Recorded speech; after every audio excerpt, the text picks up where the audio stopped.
Good morning my dear students. मैं Kamlesh sir आज आप लोगों को मैं एक ऐसे टॉपिक को पढ़ाने चल रहा हूँ जो हम सभी को हमेशा कंफ्यूज करता आया है। हम हमेशा परेशान रहे हैं कि हमें कब नो लगाना है, कब नॉट लगाना है, और इस कंफ्यूजन में हम हमेशा कभी नॉट लगा देते हैं नो के स्थान पर, और कभी नो के स्थान पर हम नॉट लगाते हैं तो कभी नॉट के स्थान पर नो का प्रयोग कर देते हैं, और यह इससे क्या होता है कि हमारा पूरा का पूरा सेंटेंस गलत हो जाता है। आज आप लोगों की मैं इसी समस्या को दूर करने चल रहा हूं, और आशा करता हूं कि आज आपके मन में जो हमेशा कंफ्यूजन बना रहा है, आज मैं आपके इस कंफ्यूजन को दूर करने में सफल होऊंगा। तो आइए हम आपको लेकर चलते हैं अपने इस टॉपिक पर। माय डियर स्टूडेंट्स, आज आपके सामने देखिए ये नो लिखा हुआ है, ये नॉट लिखा हुआ है। हमने नो लिखा है और नॉट लिखा है, बीच में मैंने वर्सेस लिखा है, मीन्स नो वर्सेस नॉट। मतलब ये कि आज मैं आपको नो और नॉट में कंपटीशन करा करके दिखाता हूं कि देखिए कौन स्ट्रांग है, कौन मजबूत है, नो मजबूत है या फिर नॉट मजबूत है। अर्थात ये कि नो कैसा है उसको हम किस प्रकार से स्टडी करते हैं, और नॉट की क्या स्थिति है उसको भी जानेंगे आज। आइए मैं आपको सबसे पहले यहां पर देखिए ये आपका नो है। सबसे पहले मैं आपको यह बता देना चाहता हूं कि आखिर ये जो नो है उसका मतलब क्या होता है। अगर हम नो को समझ गए तो मित्रों ये नो अगर क्लियर हो गया तो नॉट को क्लियर करने में कोई परेशानी नहीं होगी। जैसे हमने आपसे कहा कि ये आपका नो है, नो को हम किस रूप में लिख सकते हैं, नॉट प्लस ए या फिर एन कर सकते हैं। अर्थात ये हुआ कि ये नॉट और ए अगर ये दोनों मिल जाएं, नॉट और ये दोनों मिल जाएं तो ये क्या बन जाएगा, नो बन जाएगा। या फिर अगर नॉट और हम एन को मिला दें तो ये नॉट और एन दोनों मिल करके क्या बताएंगे, ये नो को बताएंगे। साथ ही साथ अगर हम नॉट के साथ एनी को मिला दें, नॉट के साथ एनी को कंबाइन कर दें, तब भी हमारा क्या बनता है भैया, नो बनता है। अर्थात ये कि हम ये कह सकते हैं कि नॉट ए इक्वल टू क्या हो जाएगा, नो। अगर हम नॉट एन कहें तो नॉट और एन मिलकर के क्या बन जाएगा, नो। या फिर नॉट और एनी को कहें तो नॉट और एनी मिलकर के क्या बन जाएगा, नो। तो या फिर हम इसे पूरा नो कह लें, या फिर इसे नॉट ए कह लें, या नॉट एन कह लें, या फिर नॉट एनी कह सकते हैं। आइए इस नो की हिंदी आप सभी ने पढ़ा होगा कि नो को हम क्या बोलते हैं, कोई नहीं बोलते हैं। नो को क्या बोलते हैं, कोई नहीं बोलते हैं। और यहां पर देखिए कि इस कोई नहीं की मीनिंग आपको दो और नजर आ रही है, दो क्या, तीन नजर आ रही है। और मेरे ख्याल से आपने इसको पढ़ा भी होगा, आप जानते हैं, लेकिन आज मैं आपके कंफ्यूजन को दूर करने चल रहा हूं। तो चलिए आपको मैं आपकी सारी कंफ्यूजन को आज एकदम क्लियर ही कर दूंगा, और आपको लाइफ में फिर कभी नो के बारे में कंफ्यूजन की आवश्यकता नहीं होगी, आप कंफ्यूज नहीं होंगे। आइए मैंने कहा कि नो की हिंदी क्या होती है, कोई नहीं होती है। तो फिर यहां पर अगर हम देखें कि नो दिया है और नो के साथ यदि हमने वन जोड़ दिया, नो के साथ यदि हमने वन जोड़ दिया तो ये क्या बन जाएगा, नो वन बन जाएगा। फिर यदि हमने नो के साथ बडी जोड़ दिया तो ये आपका क्या हो जाएगा, नो बडी हो जाएगा। साथ ही साथ भैया एक बिचवा में देख लीजिए कि यहाँ पे क्या दिया है, नॉन दिया है, और ये भी किससे बना हुआ है, इसी से बना हुआ है। इसका मतलब ये हुआ कि यदि नो के साथ मैं वन जोड़ता हूं तो ये बन जाएगा नो वन, या फिर नॉन बन जाएगा। यदि मैं नो के साथ बडी जोड़ता हूं तो ये क्या बन जाएगा, नो बडी। अब आप कहेंगे कि भैया ये तो मैं जानता हूं, आखिर इसको मैं क्यों बता रहा हूं। तो बता इसलिए रहा हूं कि देखिए जरा कि नो किस रूप में आ रहा है, एक तो नॉट और ए के रूप में आ रहा है, एक नॉट और एन के रूप में आ रहा है, एक आपका नॉट और एनी के रूप में आ रहा है, और एक जरा देखिए नो के साथ वन जोड़ देने से किस रूप में प्रयोग हो रहा है, नो वन हो रहा है। फिर नो के साथ बडी जोड़ देने से क्या हो जा रहा है, नो बडी हो जा रहा है। और इसी के साथ अगर भैया मैं यहां पे वेयर जोड़ दूं, तो यदि मैं यहां पर वेयर जोड़ता हूं तो ये क्या बन जाएगा, नो वेयर बन जाएगा। और इसी के साथ आगे जरा देख लीजिए, नो के साथ यदि मैं ये जोड़ देता हूं नथिंग, तो ये आपका हो जाएगा नथिंग। तो अब आप सोचोगे कि भैया मैं इनको इनके साथ जोड़ क्यों रहा हूं। इसलिए जोड़ रहा हूं कि जरा समझिएगा कि ये जो नो और प्लस थिंग है क्या हो रहा है, नथिंग। नो प्लस वेयर है, ये क्या हो रहा है, नो वेयर। मैं इसलिए जोड़ रहा हूं कि मैं आपको बताना चाहता हूं कि ये जो कोई नहीं है, नो की भी हिंदी होती है और कोई नहीं, इन दोनों की भी हिंदी होती है, और कहीं नहीं इसकी हिंदी होती है, और कुछ नहीं इसकी हिंदी होती है मित्रों। तो ये आपका मैंने आपको इतना बताया। अब आपको ये बात अगर समझ में आ गई होगी तो चलिए मैं आपको प्रयोग करके दिखाता हूं। अगर आपको लिखना हो तो लिख सकते हैं, ये मैंने इतना आपको बताया, और अब हम आपको इसके आगे लेकर के चलेंगे।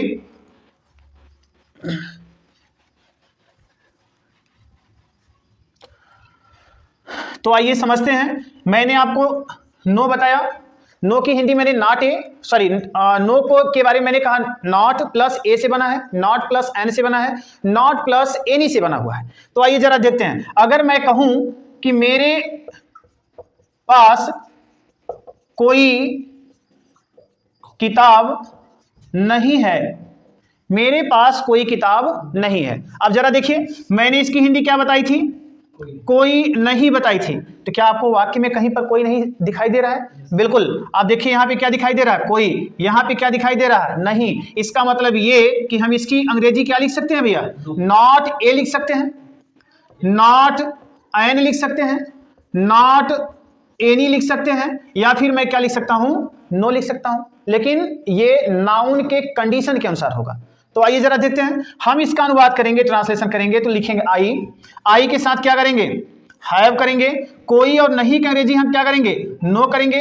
किताब की अंग्रेजी क्या करेंगे आप, book. I have no book. बताएं जरा, नो आया कि नहीं आया?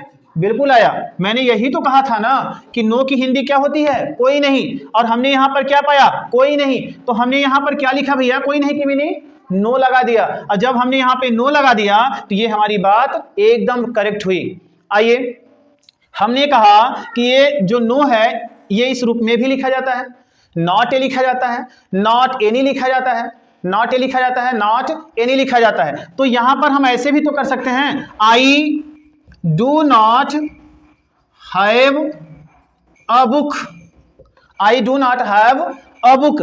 या फिर हम यहां पर क्या कर सकते हैं, any book, I do not have any book. तो जरा देखिए यहां पे नॉट आया कि नहीं आया, आया। यहां पर एनी आया कि नहीं आया, आया। इसका मतलब ये कि हम इस सेंटेंस को देखें तो ये भी करेक्ट है, इस सेंटेंस को देखें तो ये भी हमारा क्या है, सेंटेंस करेक्ट है। इतना समझ में आ गया। आइए हम आपको लेकर के चलते हैं नो के बारे में आगे।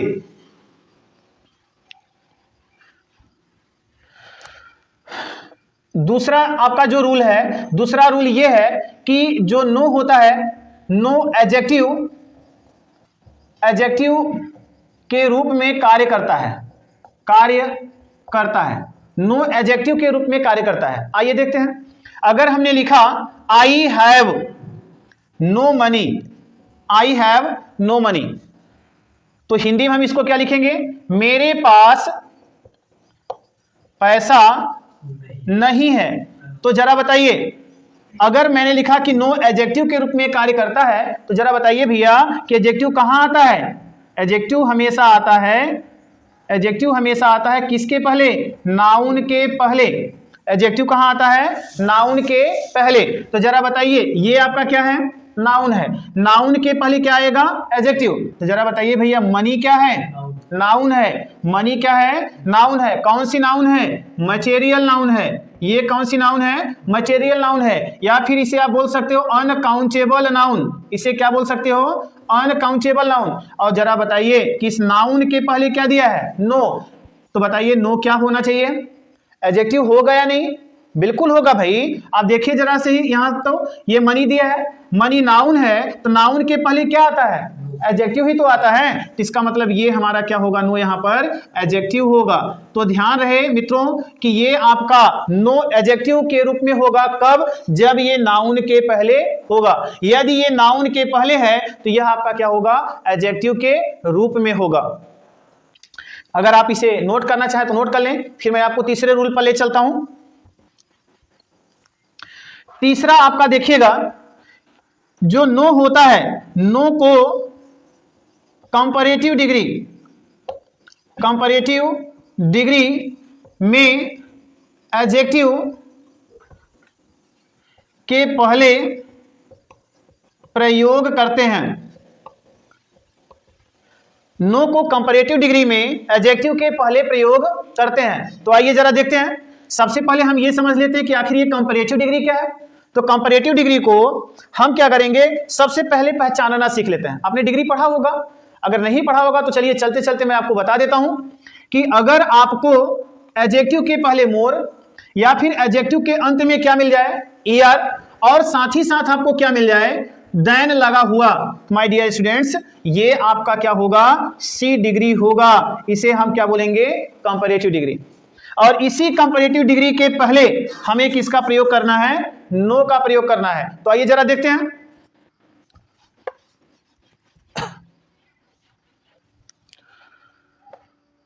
मैं यहां पे लिख देता हूं कंपैरेटिव डिग्री के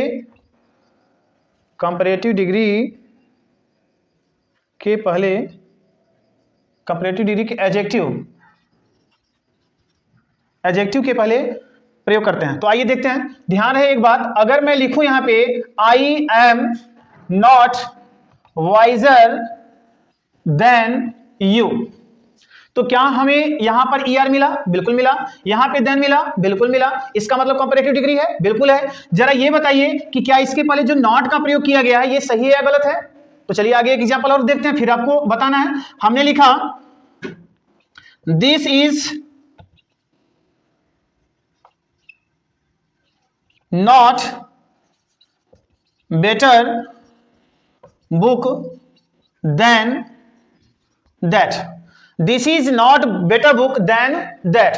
आप जरा ये बताइए कि यहां पर जो नॉट है दोनों में समानता नजर आ रही है। यहां पर देखिए ईआर लगा है, यहां पर बेटर सी डिग्री बता रहा है, इसका मतलब यहां कंपैरेटिव है, यहां भी कंपैरेटिव डिग्री है। तो हम कैसे डिसाइड करें कि कौन सा नॉट सही है, कौन सा नॉट गलत है? तो एक बात आपको बता दें माय डियर स्टूडेंट्स कि जब भी आपको कंपैरेटिव डिग्री के साथ नाउन मिले, मतलब ये कि सी डिग्री हो और सी डिग्री के तुरंत बाद नाउन हो, लेकिन वो किस रूप में हो?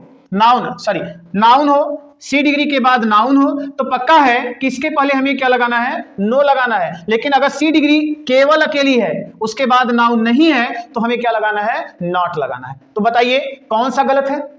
अब ऊपर वाले में चेक कर लीजिए, यहां नॉट मिला, यहां वाइजर मिला, क्या यहां पर कोई नाउन है? बिल्कुल नहीं है। इसका मतलब भैया ये नॉट सही है। लेकिन यहां पर जरा बताएं कि यहां नॉट है, यहां पर एडजेक्टिव है, सी डिग्री है, और यहां पे क्या दिया हुआ है?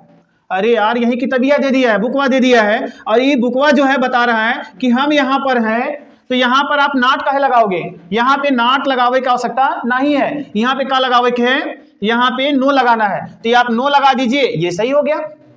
यहां पे नो लगा दीजिए, आपका सही हो गया। अगर मैं यहां से बुकवा हटा दें तो यहां पे नॉट लग जाएगा, और अगर हम बुक लगा दें तो यहां पे नो लग जाएगा। बस यही दोनों में अंतर है। अब हम आपको एक अगला नियम बताएंगे। अगला नियम क्या है जरा देखिएगा। जीरेंड के पहले नो का प्रयोग करते हैं। जीरेंड के पहले नो का प्रयोग करते हैं। अब जरा देखिए, जीरेंड के पहले नो का प्रयोग करते हैं तो पहचानेंगे कैसे? जरा ये बताइए। हम अक्सर करके देखते हैं no parking, no smoking, no laughing. My dear students जरा बताइए कि क्या आपको यहां पे नो नजर आ रहा है? बिल्कुल आ रहा है। यहां पे नो नजर आया? बिल्कुल आया। यहां पर नो आया? हाँ नजर आया। तो हम सबसे पहले ये देख लेते हैं कि क्या ये जीरेंड है या नहीं। तो जीरेंड का पहचान माय डियर स्टूडेंट्स, अगर हम यहां पर आईएनजी पा जाएं, अगर यहां हमें वर्ब के अंत में आईएनजी मिल जाए, यहां पर आईएनजी मिल जाए, तो ये आईएनजी कब बता देता है कि भैया हम जीरेंड है। इसलिए हमें यहां पे क्या लगाना है? नो लगाना है। हमें क्या लगा दे के है? नो लगा दे के है। कारण यह है कि ये आईएनजी बता रहा है कि भैया यहां पर हम जीरेंड हैं, इसलिए हमें क्या चाहिए? नॉट नहीं चाहिए, हमें क्या चाहिए? नो चाहिए। तो ध्यान रहे कि हम जीरेंड के पहले भी क्या करते हैं? नो का प्रयोग करते हैं। ये इतने रूल्स तो हो गए। अब एक आपको मैं एक ऐसे सेंटेंस को बताने चल रहा हूं माय डियर स्टूडेंट्स कि ये जो आपके नो का प्रयोग है वो वहां पर नॉट और नो दोनों की स्थिति में उलझा देता है। आइए जरा हम उस कंफ्यूजन को कंफर्म कर लेते हैं।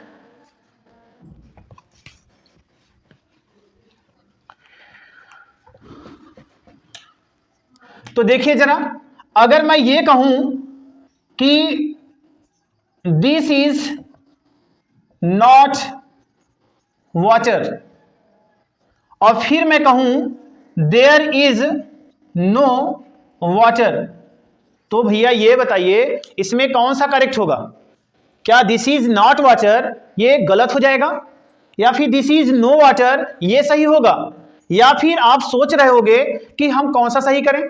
आपके मन में हमेशा एक यही कंफ्यूजन की स्थिति रही है, और आज मैंने आपसे प्रॉमिस किया है कि मैं आपके इस कंफ्यूजन को दूर करके ही रहूंगा। और वो कंफ्यूजन ये है कि नो और नॉट। आप कहोगे कि सर जी ये सही है, और मैं कहूंगा कि ये भी सही है और ये भी सही है, फिर अंतर कैसे लाएं? तो जरा समझते हैं। यहां पे दिया है मैंने, दिस इज नॉट वाटर। भैया जब इसका अर्थ निकालेंगे तो कहा जाएगा कि यह पानी नहीं है, और यहां पर कहा जाएगा कि पानी नहीं है। तो जरा ये बताइए, क्या इसको पढ़ने से नहीं लगता कि इस बात को पूरी तरह से इनकार कर दिया गया? अगर भाई मान लीजिए मैं आपके सामने लाऊं और चाय लेकर के आऊं, कहूं कि ये पानी है, लीजिए पी लीजिए, तो आप क्या कहेंगे? आप तो यही कहेंगे ना कि यह पानी नहीं है, यह चाय है। तो आपने क्या किया कि उसे पूरी तरह से इनकार कर दिया। आपने उसे इस बात को पूरी तरह से क्या किया? इनकार कर दिया। तो जब आप किसी बात को पूरी तरह से इनकार कर दें, पूरी तरह से नकार दें, तो वहां पर भैया हमेशा क्या लगता है? नॉट लगता है। लेकिन जब आप किसी बात को न नकारें, पॉसिबिलिटी हो, संभावना हो, तो वहां पे हम क्या लगा देते हैं? नो लगा देते हैं। तो इसलिए माय डियर स्टूडेंट्स, सबसे बड़ा कंफ्यूजन यही रहा कि भैया हम यहाँ पे नॉट लगा रहे हैं वाटर के पहले, तो ये भी सही हो रहा है, यहाँ वाटर के पहले नो लगा रहे हैं तब भी ये सही हो रहा है, तो फिर अंतर कैसे करें? तो अंतर यही है कि जब नकार दिया जाए, पूरी तरह से नकार दिया जाए, तो वहां पर हमेशा क्या लगाते हैं? नॉट लगाते हैं। और जब पॉसिबिलिटी होती है तो वहां पे क्या लगाते हैं? नो लगाते हैं। मुझे लगता है आपको समझ में आ गया होगा। और चलते चलते मैं आपको थोड़ा सा एक पॉइंट और बताना चाहता हूं, और पॉइंट यह है कि जिस नो को आपने पढ़ा, यह नो आपका क्या होता है? एडजेक्टिव होता है। अब मुझे पता था कि आप यही सोच रहे होंगे कि सर जी ने पहले ये क्यों नहीं बताया कि नो आखिर है क्या। तो मैं आपको बता दूं कि ये नो आपका क्या है? एडजेक्टिव है। मैं भी समझना चाह रहा था, आपके अंदर थोड़ा सा उलझन लाना चाहता था कि आखिर ये नो, आपकी उत्सुकता बढ़ाना चाहता था नो के बारे में जानने के लिए। तो माय डियर स्टूडेंट्स, ये आपका नो जो है एडजेक्टिव का काम करता है। इसे हम क्या बोलते हैं? एडजेक्टिव कहते हैं। अब वीडियो बड़ा हो रहा है माय डियर स्टूडेंट्स, मैं आपसे नेक्स्ट क्लास में आपसे मिलूंगा किसको लेकर के? इस नॉट को लेकर के। ये वह नॉट जो नो को हमेशा परेशान करता रहता है और कभी कभी इसका स्थान लेता है या नहीं लेता है, या क्या अंतर है, इस बात को लेकर के मैं आपको नेक्स्ट वीडियो में मिलता हूं। तब तक के लिए मैं चलते चलते आपसे कहना चाहूंगा कि आपको यदि यह वीडियो अच्छा लगा हो तो आप अपने मित्रों के साथ इसे शेयर करें, और आपसे रिक्वेस्ट है कि इस वीडियो को आप पूरा देखें, समझें। यदि आपको कोई त्रुटि नजर आती है तो आप जरूर मुझे कमेंट करके बताएं, और कमेंट तो बिल्कुल करें, क्योंकि आपके कमेंट के माध्यम से मुझे फीडबैक मिलेगा कि मैं अच्छा पढ़ा रहा हूं या नहीं पढ़ा रहा हूं, आप संतुष्ट हैं या नहीं है, और उसके अनुसार फिर मैं अगला वीडियो और अच्छा बनाने की कोशिश करूंगा, जिससे कि आपका कंफ्यूजन दूर हो और आपके लिए उपयोगी हो सके। धन्यवाद।